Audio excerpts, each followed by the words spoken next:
impossível falar de plano de governo sem falar de transporte coletivo de Cotia. Qual é a solução que o seu governo vai dar para esse tema?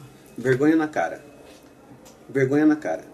A Prefeitura de Cotia, ela precisa fazer uma reflexão profunda sobre a questão do respeito ou da falta de respeito que ela tem tido com a sociedade. Sônia, são 14 anos, indo para 15 anos, um contrato de emergência que poderia durar no máximo 6 meses. Agora veja, aí de novo entra a questão do Ministério Público, aí de novo entra a questão do Judiciário e aí de novo entra a questão do Tribunal de Contas. É uma mentira tudo isso. É uma mentira. Eles, na verdade, existem para não funcionar. Mas a justiça, é o que todo mundo diz, ela precisa ser provocada. Certo. Alguém está provocando isso no Ministério Público, no Tribunal de Contas e tudo mais? Sim, veja, o próprio Tribunal de Contas provoca. O meu mandato já provocou. Nós já fizemos ações aqui, questionamentos profundos, inclusive dentro da Câmara Municipal. Aliás, é um tema recorrente. Terça-feira da semana passada, eu fiz questão de falar novamente sobre a questão do transporte coletivo. Sônia, a grande verdade é a seguinte: a Prefeitura de Cotia se submeteu a um processo de semi-máfia no transporte público municipal. Essa justificativa de que fosse uma pequena máfia incrustada no serviço de transporte alternativo da cidade acabou fazendo com que a empresa concessionária, que é a Danúbio Azul, se arrogasse dessa desculpa e justificativa e não cumprisse com o seu contrato. A Danúbio Azul manda ônibus a hora que quer, para onde quiser. Ela não tem uma fiscalização efetiva sob a justificativa de que, como tem um transporte alternativo, que no meu ponto de vista não é alternativo, é o principal, ele acaba fazendo com que a prefeitura tenha essa letargia conivente de não assumir a sua responsabilidade de resolver o problema do transporte público da cidade. O Partido dos Trabalhadores, chegando no governo, vai ser a nossa primeira atitude. Nós vamos fazer com que o serviço de transporte público da cidade funcione em 3 meses. Isso quer dizer que você vai enfrentar os pirueiros? Não, nós vamos fazer com que os pirueiros trabalhem de maneira adequada. Não precisa ter enfrentamento, Gilmar, precisa ter organização. Agora, se acharem que a prefeitura é a casa da mãe Joana, então pode se preparar. Nós vamos fazer com toda a certeza do mundo aquilo que a lei determina. Mas uma das justificativas aí, em off, que se costuma dizer, é que, por exemplo, a concorrência pública do transporte coletivo não ocorre, não acontece por um dos motivos, além da Danúbio, seria a questão dos pirueiros. Como é que você vai enfrentar, ou como você vai solucionar isso? É mentira, Gilmar. Os pirueiros, eles são parte do transporte, do serviço de transporte público da cidade. Eles não são um ser fora do processo. Eles fazem parte, aliás, de maneira essencial. Aliás, Cotia tem umas coisas que são estranhas.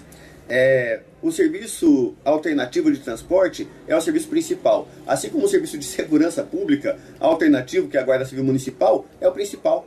Então assim, Gilmar, vai ser enfrentado, nós vamos colocar a concorrência pública para funcionar e ela vai ser respeitada porque ela vai ser transparente, ela vai ser democrática, ela vai ser participativa e ela vai ser aplicada.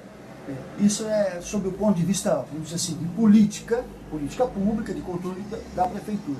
Mas objetivamente, qual é o modelo de transporte que você sonha para Cotia? Eu acho que o melhor de todos os modelos, Gilmar, é o modelo da concorrência real, né? Então, embora nós não temos isso ainda definitivamente pronto, que estamos discutindo com o PT, mas eu acredito que nós dividiríamos a Raposa em 2 parcelas, indo sentido São Paulo, parte da direita e parte da esquerda, e nós criaríamos 2 concorrências, né, para que a via principal fosse o elo de ligação entre elas. Então, num setor teria um tipo de empresa operando e no outro setor, na outra via, né, ou seja, leste-oeste da cidade, nós teríamos uma outra empresa operando para que elas pudessem concorrer no eixo principal. Isso faria, Gilmar, com que nós pudéssemos ter aferição da qualidade do serviço público e concorrência para que esse serviço pudesse ser feito de maneira adequada. Porque eu não acredito que o serviço tenha que melhorar. Eu acredito que o serviço tenha que ser feito. Ele não é questão de melhorar ou piorar, é questão de ter responsabilidade pública de fazer com que ele se execute, porque é desse transporte que depende a vida das pessoas. É a partir dele que eu vou trabalhar, é a partir dele que eu levo o filho para a escola, é a partir dele que eu vou para o lazer. Então, ou ele funciona de maneira adequada e justa, ou ele não vai funcionar. Não existe meio termo para isso. É uma questão de legalidade. Gilmar, só para concluir essa questão desse raciocínio que eu acho importante, o problema não está nos peroeiros. Assim como o problema não está na prefeitura do Belzul. O problema está na incompetência de um governo de fazer um enfrentamento e regulamentar o serviço de transporte. As pessoas precisam saber qual é o horário que o ônibus sai do determinado ponto de ônibus e qual horário que ele passa. Já tem tecnologia hoje de GPS que você consegue fazer com que esse ônibus tenha controle. Uma perua não pode ficar parada 15 minutos num ponto de ônibus, sem que ela seja multada. Tem que ter um regramento simples. E o camarada que for flagrado fazendo isso pela segunda vez, vai ser cassado o alvará dele. É simples. Ou seja, onde está o medo? Onde está o problema? Eu acho que esse medo é uma justificativa para uma outra questão, chamada corrupção. Porque o que está acontecendo na cidade, na verdade, é uma letargia provocada. Eu não consigo acreditar que o transporte público não tenha solução por causa dessa história de que tem uma máfia. Mentira. Não existe essa perspectiva. O que existe é uma letargia conivente por parte da prefeitura de não fazer com que esse serviço funcione.